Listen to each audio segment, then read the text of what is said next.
As you can see, I'm cooking for a crowd again today. This is herbed potatoes, and that will be a double pan once I get them all in it. And then this is the chocolate cobbler, and I'm going to cut that in a few minutes after I get the topping on it. And then over here, you can see I have some green beans, and then I have the meat out and fixing to start a meatloaf. And next, I have a macaroni casserole. Okay, as you can see, I've changed my pan because I didn't like that aluminum pan for mixing up my meatloaf. And you can look there and see I've put some tomato paste. Now, I had some tomato paste on the shelf that needed to be used. So since would be using a tomato sauce anyway, I decided to use that tomato paste because this is going to have enough liquid in it, and if it doesn't, I can always add some tomato juice. That's one of the good things about cooking at home, and you can see I've put gloves on. If I was doing this for my family, I'd probably just wash my hands and mix it up with my hands, but since I'm cooking for somebody else, I'm using gloves. Now, first thing I'm going to do is add some eggs to this. And the next thing I'm going to do is add some crushed crackers to it. And then I want to work this all together real good so that everything is mixed in really well. And then I'm going to add some breadcrumbs and some seasoning, and also some, probably some tomato juice.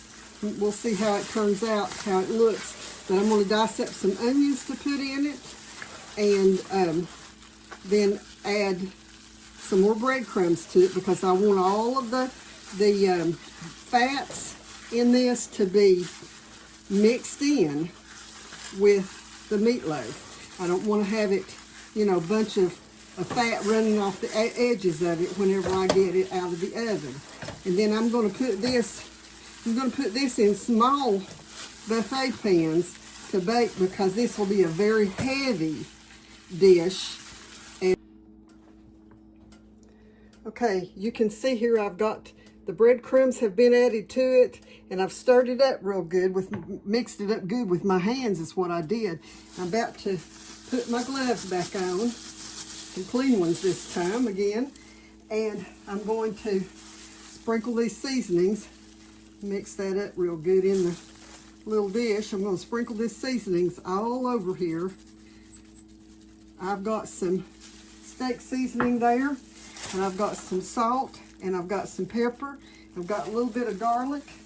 This is some Worcestershire sauce that I'm just going to pour through it.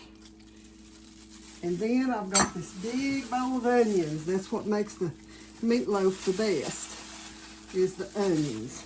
And so you can tell I'm sniffing now because I've been cutting up onions.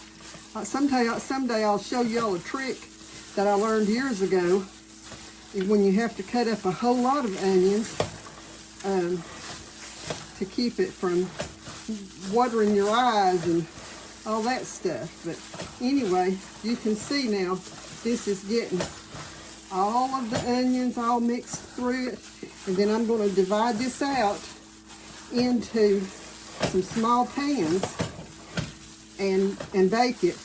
I put it in small pans this time. I said because the big pan would be too heavy, and that's true, but it also will cook quicker if I put it in the smaller pans because it's got heat going closer to the middle of it than if it's in the big pan.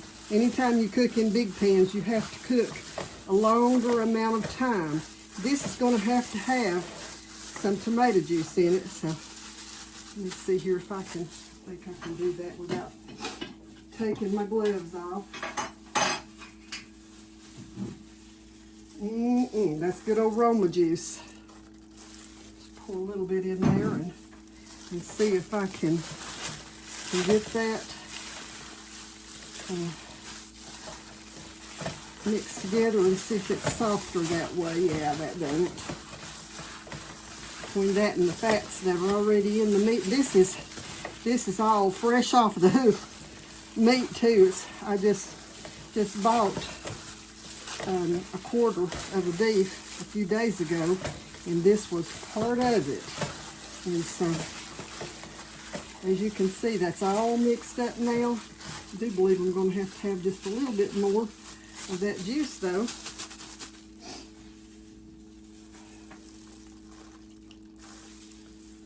I want it to cook all that up in the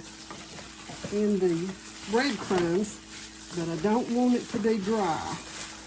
So anyway, that's how I make a meatloaf, and this is a meatloaf for a crowd, as you can see. I'm cooking for a non-profit that our church is associated with. So anyway, let me get this off, and I will bring you back and show you what it looks like when I bring it out of the oven. Okay, so I've just taken the meatloaf out of the oven. I've actually got 4 small pans like this from what I had in that big pan that I was mixing it in. So now you can see how I make my meatloaf.